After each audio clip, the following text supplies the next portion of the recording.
If you're a homeowner in Bellevue thinking about making a move, there's one decision that tends to create more stress than almost anything else in the process. Should you sell your current home first or buy your next home before you sell? At first, it sounds like a simple timing question, but in reality, this decision can affect your finances, your flexibility, your stress level, and even the kind of home you end up buying. Make the wrong choice, and you could find yourself carrying two mortgages at the same time, or rushing into a purchase because you already sold your home and need somewhere to go. But if you approach this the right way, with a clear strategy, you can reduce uncertainty and make the entire transition feel much more controlled. So in this video, we're going to walk through both options in detail. Not just the basic pros and cons, but how these strategies actually play out in real-life situations. What risks most homeowners underestimate, and how to decide which approach fits your situation best. Let's start with something important. There is no universal right answer to this question. You'll hear people say things like, always sell first, or always buy first. But those are oversimplifications. The best decision depends on a combination of factors, including your financial position, your comfort with uncertainty, your timeline, and what's happening in the Bellevue real estate market right now. And that last part matters more than most people realize, because the strategy that works well in one market environment can feel completely wrong in another. For example, in a market where homes are selling quickly and buyer demand is strong, selling first may feel relatively safe and predictable. But in a slower market, where listings take longer to sell, that same strategy might require more patience and flexibility. On the other hand, buying first in a highly competitive market could help you secure a home before prices or competition increase. But it could also increase your financial exposure if your current home doesn't sell as quickly as expected. So as we go through this, keep in mind that this is not about finding a one-size-fits-all answer. It's about understanding the trade-offs so you can make a decision that aligns with your goals. Let's start with the sell-first strategy. This is often considered the more conservative and lower-risk approach, and for good reason. When you sell your home first, you remove one of the biggest unknowns in the process. You know exactly how much your home sold for. You know what your net proceeds are after typical costs associated with selling. And that means when you start looking for your next home, you're working with real numbers, not estimates. That clarity can make a big difference. Because one of the common challenges homeowners face is overestimating what their home might sell for, or underestimating the costs involved. And if you've already committed to buying another home based on those assumptions, that gap can create financial pressure. Selling first avoids that situation entirely. It also reduces the risk of carrying two mortgages at the same time. For many people, that alone is a major reason to choose this path. Even if you have the financial capacity to handle overlapping payments, it can still feel stressful to manage two properties at once, especially if the timeline doesn't go as planned. Another advantage of selling first is that when you do make an offer on your next home, your position may be stronger. You're not dependent on selling another property, which can make your offer more appealing in certain situations. But as with anything in real estate, there are trade-offs. And the biggest one with selling first is what happens after your home closes. Because once your home is sold, you need somewhere to go. And there's no guarantee that you'll find your next home immediately. That gap between selling and buying is where many homeowners start to feel uncomfortable.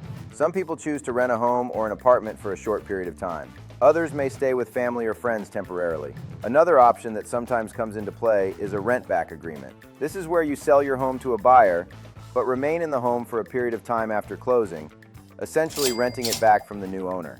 This can create a smoother transition, but it depends on what both parties agree to, and it's not always available in every situation.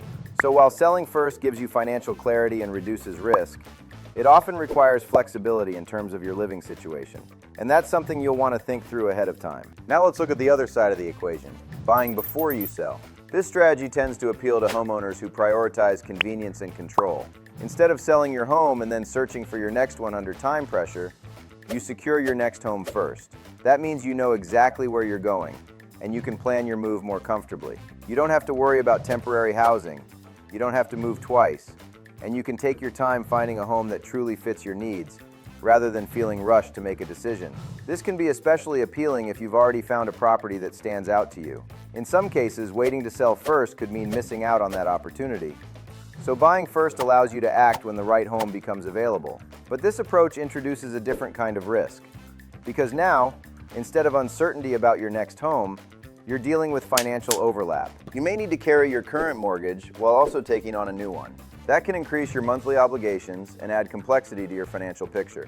Depending on your situation, qualifying for a new loan while still owning your current home may also require additional documentation or stronger financial positioning. And then there's the question of timing. If your current home sells quickly, the overlap may be minimal. But if it takes longer than expected, that can extend the period where you're managing both properties. In some cases, that might lead to decisions around pricing or timing that you wouldn't otherwise make. So while buying first offers more control and convenience, it also increases financial exposure. Because of these trade-offs, many homeowners explore what we might call middle ground strategies. These approaches are designed to balance flexibility with risk. One example is making a contingent offer. This means your offer to purchase a new home depends on selling your current home first. This can help reduce financial risk because you're not fully committing to the purchase until your home is sold. However, in more competitive situations, sellers may prefer offers that don't include contingencies. Another option is negotiating a rent-back agreement, which we mentioned earlier. This can be especially helpful if you decide to sell first, but want to avoid moving out immediately. It gives you a window of time to search for your next home while staying in your current one. There are also financing options that some homeowners explore, such as short-term or bridge-type financing. These are designed to help cover the gap between buying and selling. However, these options come with their own requirements, costs, and considerations. So if you're exploring that route, it's important to have a detailed conversation with a qualified lender who can walk you through what's available and what applies to your situation. There's one more strategy that's worth understanding, especially if you like the idea of buying first but don't want to take on the risk that usually comes with it. And this is what's often referred to as a buy before you sell financing strategy. Now, here's the situation most homeowners find themselves in. You may have built up a significant amount of equity in your current home, but that equity is locked. You can't actually use it until your home sells. So what happens is you're stuck in this gap. You want to move forward. You may even find the right next home, but your ability to act is limited by timing. What this type of strategy is designed to do is remove that timing problem. Instead of waiting for your home to sell first, a lender may be able to help you access a portion of your equity ahead of time so you can move forward with buying your next home. That's why this is often referred to as a bridge, because it creates a bridge between your current home and your next one. Here's how that typically works. First, your current home is evaluated using real market data to determine a realistic value range, not a guess, but something grounded in current conditions. From there, based on your financial profile and the lender's program guidelines, you may be able to access funds tied to that equity.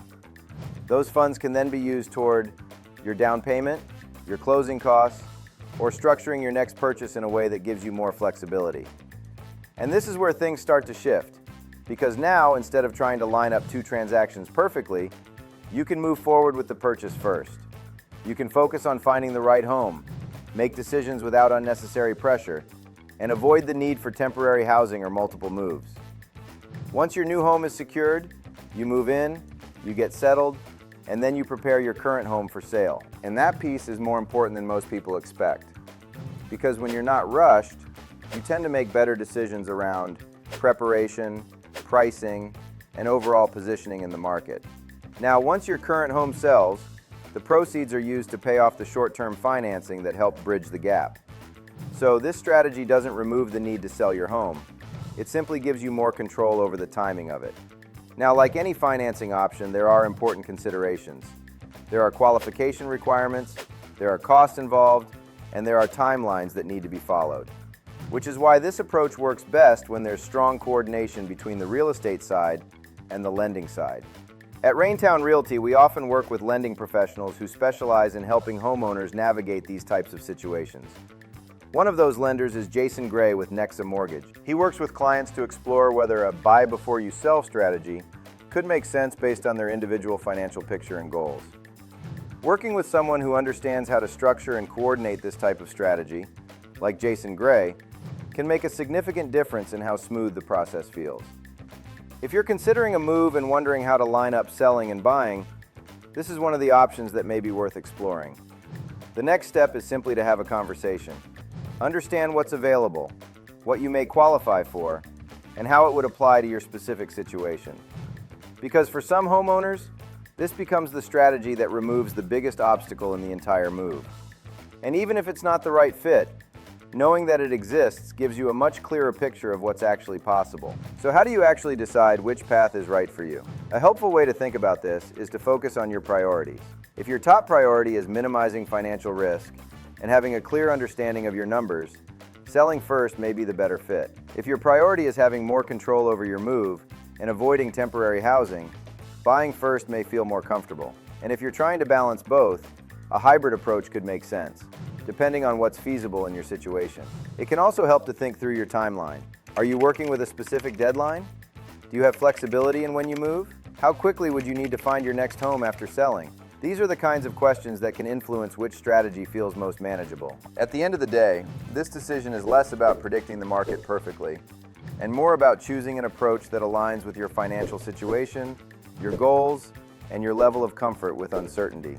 Every homeowner situation is different, and while general information can be helpful, it's not a substitute for guidance that takes your specific circumstances into account. If you're planning a move in Bellevue, it can be helpful to speak with a licensed real estate professional who understands the local market, as well as a qualified lender who can walk you through your financing options. And if your decision involves considerations related to taxes, legal matters, or financial planning, it's always a good idea to consult with a certified professional in those areas. The goal isn't to find a perfect answer.